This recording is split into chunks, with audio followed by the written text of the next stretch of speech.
Dans cette vidéo, on va voir ensemble comment économiser 10 000 euros. Eh bien, on va prendre cette métaphore d'une baignoire qui a des trous et l'argent comme un liquide, d'accord? Comme si c'était de l'eau. Donc, on va remplir notre baignoire avec de l'eau et s'il y a des trous, elle ne se remplira jamais. Avec votre argent, c'est pareil. Si vous avez trop de dépenses inutiles, vous arriverez jamais à atteindre votre objectif. Ça va vous demander, je sais que vous n'allez pas aimer ce que je vais vous dire, des sacrifices, des bonnes habitudes, de la discipline, malheureusement. Et c'est le temps de mettre en place ces bonnes habitudes pour défaire ces mauvaises habitudes. Peut-être que vous avez un logement qui vous coûte trop cher. C'est de comprendre déjà où part votre argent. Déjà, c'est quoi vos rentrées d'argent et c'est quoi vos sorties d'argent. D'accord? Il y a un tableau.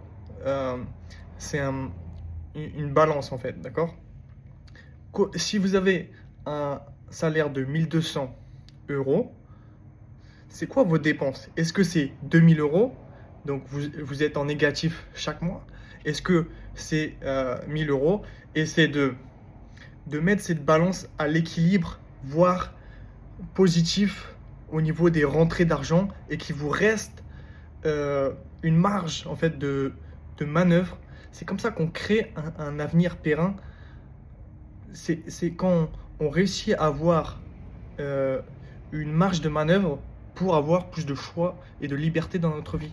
Je sais que c'est compliqué.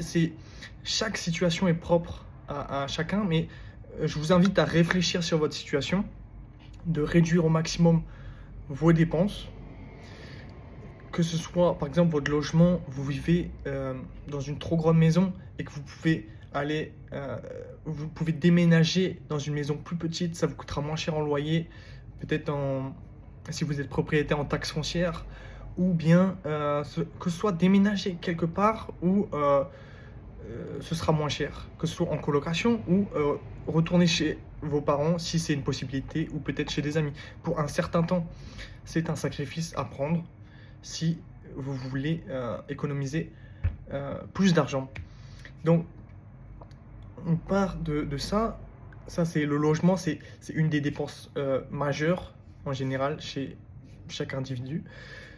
Ensuite, la deuxième dépense, je dirais que c'est la nourriture. D'accord? Pour moi, la nourriture, voilà, il y a beaucoup de personnes, voilà, on aime tous manger à l'extérieur, ok?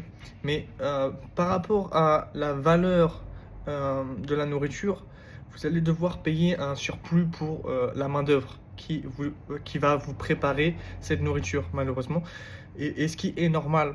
Donc, je sais qu'on aime beaucoup, peut-être que ce soit les fast-food, McDonald's, enfin bref, tout ça, ça coûte, c'est un certain budget, ou que ce soit même des livraisons Uber. Moi, je trouve que c'est un luxe vraiment de faire ça. Si vous pouvez vous permettre, tant mieux, mais sachez que ça a un coût chaque mois. Donc, si vous pouvez réduire au maximum, avoir une limitation, je vous dis pas de vous stopper net, mais avoir une limitation, peut-être peut-être une fois par semaine, une fois tous les 2 semaines, peut-être une fois par mois. C'est à vous de juger selon votre situation. Et les transports. Donc peut-être c'est de faire du covoiturage, d'accord? Si vous avez une voiture, ou de voir pour peut-être un abonnement où ça va réduire le prix des transports en commun. C'est des petites choses que vous pouvez optimiser. Vous devez réfléchir comment est-ce que, admettons 1 euro, c'est un soldat. Comment est-ce que ce soldat va travailler au mieux pour moi pour me rapporter un maximum de valeur? Quand vous faites une dépense, est-ce que cette dépense va vraiment m'apporter quelque chose ou juste me prendre mon argent? Ok, je sais que c'est impressionnant comment le coût de la vie a augmenté. C'est-à-dire que ça va être très très difficile aujourd'hui de vivre sur un revenu. Est-ce que peut-être la solution, ce serait pas de trouver des revenus complémentaires, d'accord? Je sais qu'en France, on a des aides euh, qui, qui, qui peuvent nous appuyer, c'est vrai. Mais moi, je compterai pas forcément que sur ça, parce que ça peut disparaître du jour au lendemain, sans aucune raison, selon la politique journalière. Voilà. Donc, c'est potentiellement investir son argent. Je sais que vous n'allez pas aimer, c'est prendre des risques, c'est entreprendre. On n'a pas trop cette mentalité en France, mais investir son argent, que ce soit en bourse, peut-être en SCPI, immobilier, vous avez une grosse opportunité en France de faire de l'effet de levier selon votre situation, investir en immobilier. Je ne dis pas que ça va être passif, ça va vous demander du travail, un peu de travail supplémentaire, mais si vous faites tout comme tout le monde, vous attendez pas à avoir une situation différente. Il faut faire, un moment, il faut prendre une décision de passer un niveau. Ok, je prends un peu plus de risques que la moyenne pour avoir une meilleure situation que la moyenne. Bien sûr, ça doit être des risques mesurés. Euh, en fait, quand on fait des revenus supplémentaires, c'est un peu comme on a vu durant le gros rhume là, pendant les 2 ans, où on était tous renfermés à la maison. Je vais pas dire le mot parce que je sais qu'il y a des censures au niveau des vidéos. Mais voilà, pendant les 2 ans, on était... Les gens qui avaient une seule source de revenus, ils ont compris que ils seraient dans la merde.